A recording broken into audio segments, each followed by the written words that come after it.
কাহিনীটা হচ্ছে 19,500 টাকার একটা কাহিনী। Oh my god!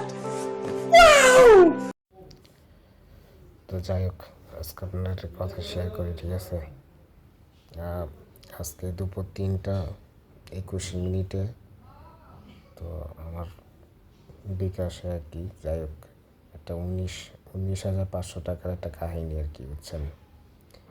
তো এটা 3:20 ফোন দিয়ে বলতেছে যে ভাই আপনার তো অ্যাকাউন্টে টাকা চলে গেছে ভুলে, তো আমার চাচাতো ভাই এরকম করছে কি, ভুলে চলে গেছে, তো টাকাটা ব্যাক করেন আর এরকম একটা কোড নাম্বার যাবে, কোড নাম্বারটা শেয়ার করেন। তো আমি বলতেছি যে আপনার টাকা যদি আসে তাহলে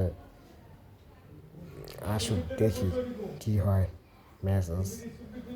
তো আমি তো সাথে সাথে ইয়াতে ঢুকছি, এই বিকাশ অ্যাকাউন্টে।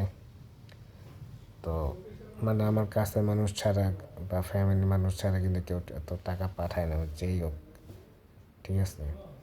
তো ফ্যামিলির মানুষ ছাড়া কেউ দেয় না বা যাই হোক।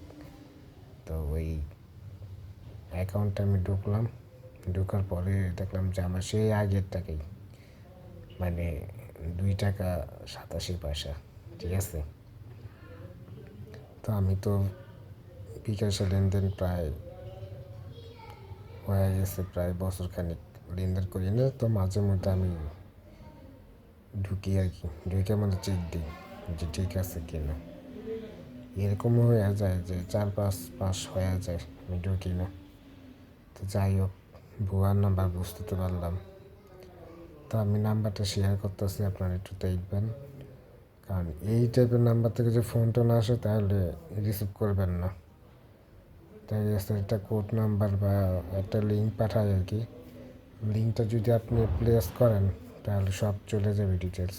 আর যদি কোড নাম্বার বলে দেন তাহলে একদম শেষ, ঠিক আছে? তো এগুলো কেউ করবেন না, কারণ এগুলা মানে চক্র আর কি, বুঝছেন? এগুলো চোর বাটপার মানুষের অ্যাকাউন্ট হ্যাক করে ফেলে, তো এগুলো কেউ করবেন না। আর আমি নিজেই মানে অবাক হয়ে গেছি যে কেউ যদি আমার অ্যাকাউন্টে টাকা পাঠায় তাহলে তো মানে বিকাশের নাম্বার বা যেটাই হোক আগের থেকে বলে দেয় যে আমি টাকা পাঠাইছো বা পাইছো কি না। তো কেউ যদি আমার অ্যাকাউন্টে টাকা পাঠায় তাহলে দেখা গেছে যে আমার বলে আগের থেকে যে টাকা পাঠিয়েছি, চেক দিয়ে, মানে একটা এমন একটা মেসেজ, মানে বুঝার কোনো কায়দা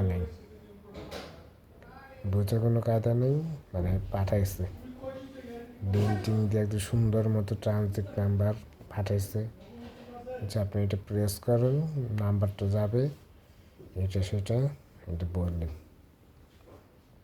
তো আমি তার বলি নাই।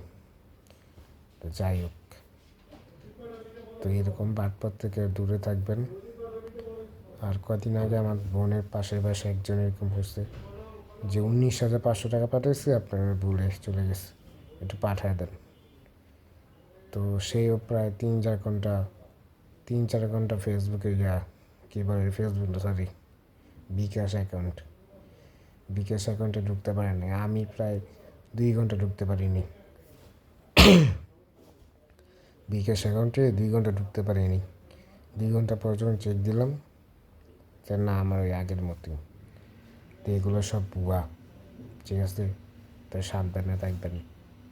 আর ভিডিওটা ভালো লাগলে লাইক শেয়ার কমেন্ট অবশ্যই করবেন আর সাবস্ক্রাইব করে দেবেন। বাই।